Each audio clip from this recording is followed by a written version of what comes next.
मित्रों नमस्कार। मित्रों, आज अपन जल नीति का अभ्यास करते हैं। योग में षटकर्म बताए गए हैं।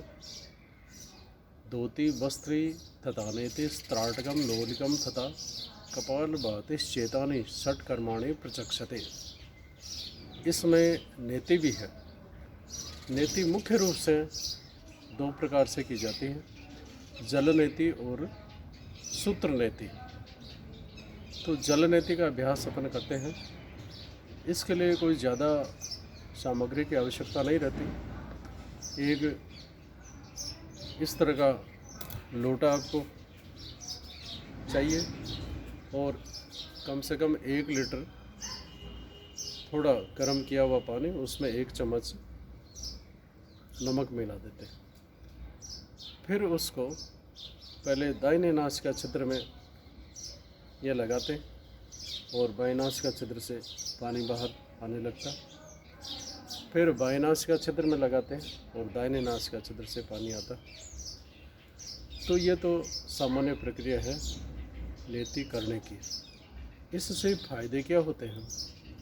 ऊर्ध्व जत्रुगत यानी गले से ऊपर के जितने भी रोग होते हैं, प्रतिस्याय है, जीर्ण प्रतिस्याय है, श्वास है, कास है, एलर्जी है, सिनोसाइटिस है, उन सब में यह आश्चर्यजनक रूप से काम करता है। इसलिए जल नीति का आज के समय में बहुत उपयोग है, बहुत महत्व है। इसलिए इस नीति को हम प्रैक्टिकल करते हैं, जिससे आप भी अपने दिनचर्या में शामिल कर सकते हैं।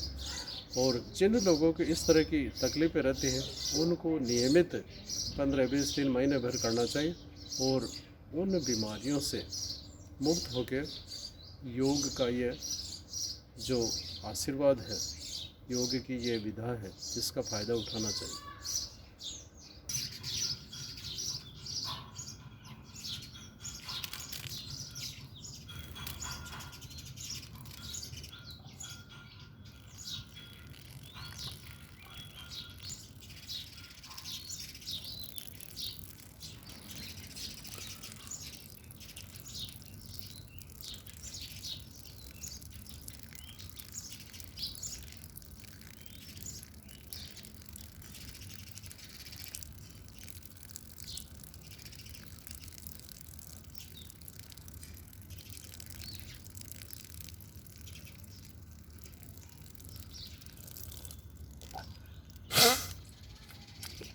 अब क्रिया दूसरे नासिका छिद्र से करते हैं।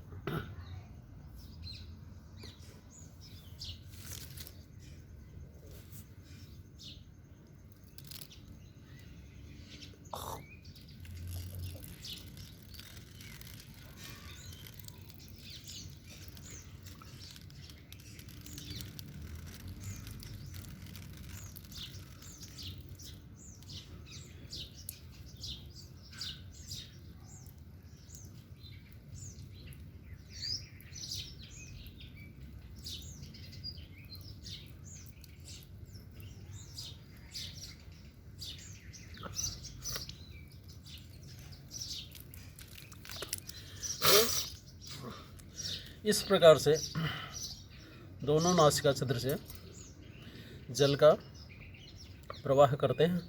अब अंदर यदि कुछ जल रुका हुआ हो तो उसके लिए भस्त्रिका और कपालभाति थोड़ी देर करते हैं, जिससे जो पानी थोड़ा बहुत अंदर रह गया है वह बाहर निकल जाए।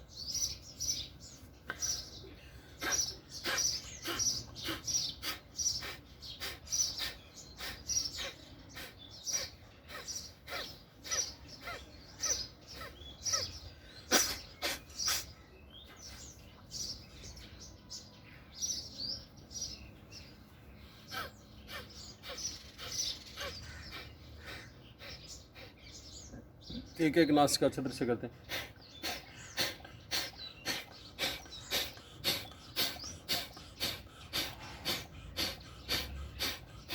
दूसरे नासिका छिद्र से।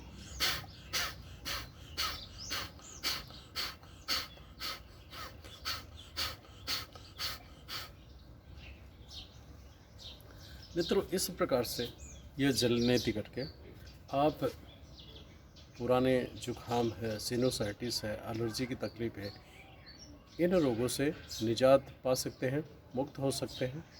धन्यवाद।